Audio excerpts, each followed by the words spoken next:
حضرت مرزا مظہر جانے جانا فرماتے ہیں کہ بارش ہوئی تھی تازی دلی میں تازی بارش ہوئی تھی. ایک بابا لکڑی کے جوتے پہنے ہیں کھڑا ہوں اللہ اللہ اللہ اسی کسے دے کچھ بھی نہیں لگ دے نہ کوئی ساڈا دردی.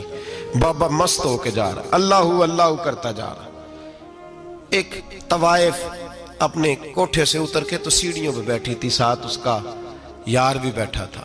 بابا اپنی مستی میں جا رہا ہے تو بابا جی کے پیروں سے کچھ مٹی اڑی تو اس عورت کے کپڑوں پہ پڑ گئی. پرواہ ہی نہیں, بزرگ گزر رہے. وہ یار اس کا دوڑا ہوا آیا, اس نے آ کر تھپڑ مارا. کا خیال نہیں سارے اس کے کپڑے آلودہ کر دیے, تو کدھر تیرا دماغ نہیں ٹھیک. بابا نے نظر اٹھائی, کہا بیٹے میں نے دیکھا نہیں, چل اللہ تیرا بھلا کرے, تو نے بدلہ لے لیا. بابا جی چپ کر کے وَإِذَا خَاطَبَهُمُ الْجَاهِلُونَ قَالُوا السَّلَامَ چپ کر کے گزر گئے. ٹھنڈ کا موسم تھا, بارش تازہ ہوئی تھی, حلوائی دودھ کاڑ رہا تھا. اس نے بٹھایا بابا جی کو پھٹے پہ, پیالہ پکڑا, دوڑ کے آگے بڑھا. بزرگ آ گئے, آئیے بیٹھیے. دودھ کا گرم پیالہ شکر ڈال کے دیا. بابا جی نے دودھ پیا, پھر نظر جھکی, پھر رنگ بدلا. کہنے لگے مالک تو کتنا بے نیاز ہے, کہیں تھپڑ مرواتا ہے کہیں دودھ پلاتا ہے. تیری بے نیازی ہے نا, ادھر تھپڑ مروایا یہاں دودھ پلایا, تو ہی جانتا ہے تیرے رنگ کیا ہے. ابھی بابا وہیں بیٹھا تھا, دوڑے آئے پیچھے سے لوگ, شور ہوا. بابے کو دبوچ کے وہاں لے گئے جہاں اس نوجوان نے تھپڑ مارا تھا. کہا تو اللہ کا بندہ ہے, اللہ کے بندے بد دعا تو نہیں دیتے. ہوا کیا؟ کہا تو نے بد دعا دی ہے. کہا نہیں دی, بات بتاؤ. کہنے لگے اس نے تجھے تھپڑ مارا ہے, چھت پہ چڑھا ہے, پیر پھسلا ہے, گردن کے بل گرا ہے, من کا ٹوٹ گیا, مر گیا ہے, تو نے بد دعا دی ہے. بابا جی کہنے لگے یار میں نے تو دوسرا لفظ بھی نہیں کہا, بھلا ہو کہہ کے گزرا ہوں, میں نے نہیں بد دعا دی. کہا تو نے دی ہے تبھی تو مر گیا. کہا نہیں دی. کہا بابا تو بزرگ آدمی ہے, سچ بول. تو بابا جی کہنے لگے سچ سنو. پھر میں آ رہا تھا, میرے پیروں سے مٹی اڑی, اس کے یار کے کپڑوں پہ پڑی, اسے برا لگا, اس نے مجھے مارا. جب اس نے مجھے مارا تو میں کوئی لاوارث تو نہیں تھا. جب اس نے مجھے مارا تو میں کوئی لاوارث تو نہیں تھا. مجھے دشمنوں نہ چھیڑو, میرا ہے کوئی جہاں میں ابھی پکار لوں گا, نہیں دور ہے مدینہ. اس نے مجھے مارا تو میں کوئی لاوارث تھا کہ میرا بدلہ کوئی نہ لیتا.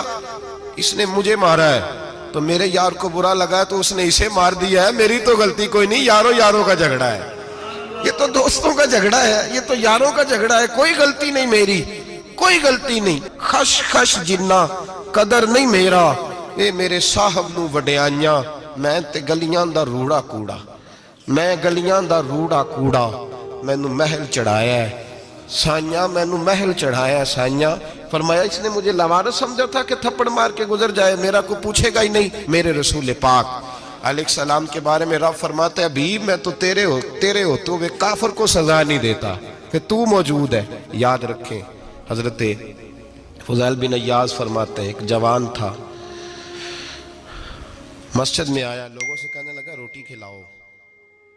کسی نے توجہ نہ کی. اس نے کہا میں رب بتانے والا ہوں, میری طرف دیکھو تو صحیح. کسی شخص نے خیال ہی نہ کیا.